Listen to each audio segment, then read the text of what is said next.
Mbiryo misho kerekensiyo enzarwa yo mu karere Masyoro Omurushema district akagomora butandu obuyabiraine bagenzi be barukurenga nkaga bari mu motoka y'ekika cha Diana etyoke kunangura ekigo bahikakawo hometown hihi nahi barukorera amashanduke gabafu aba bakabana bazo mu koti okobwa mushinja Bwaima ya Juliet Katushabe okubiyaho sente omwizina ryo kuba sente za Parish Development Model. Okto asira geti birukanga bareta kagar bamtekaho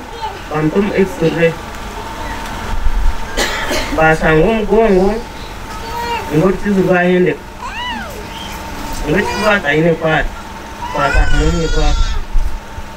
kwatire aha stand barakora kwa herze wajarangu mugaruseyo basheverumta Ndoja unanga arwire myezi nkebiri twamujanza abatristi umutoka murebere kororo umutwo kwiyagenda konka ranga tachikunzire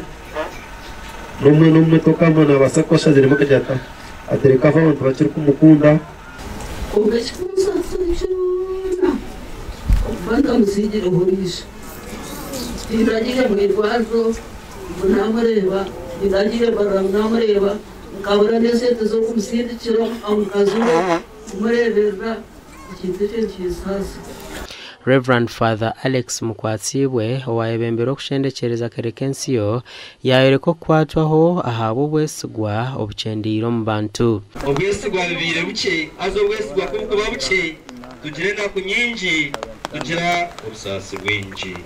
Orukura Parish Development Model District ya Shema kandi RDC Fred Naebare Chamzigita yagambira abo bona abagwiro mu rutandu ngo hatagiro abakanga okurwanira sente zabo. Nitabusaba mani uko yongera tukarwanisa kuki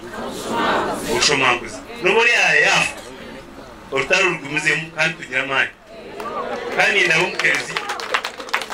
muchabere kandi mutwaze na bwanyuma bakahonaho babutandu batahe kimuri ahari umugenzi wabo kandi bayereko kushasha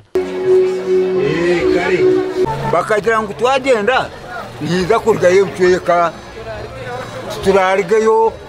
konka babe batari kubitwagumiza mutwaza koti echa twisire cyona bakajya ngo twasimbiro twagenda turagarike kandi uko cyabira abantu tubagarikire ahitwagera kuzicira biryo misho abandi babiri ahari ababagwiro mu rubutandu nabo baba bari mu mbere tarununji gasha kwa mai kwa twakire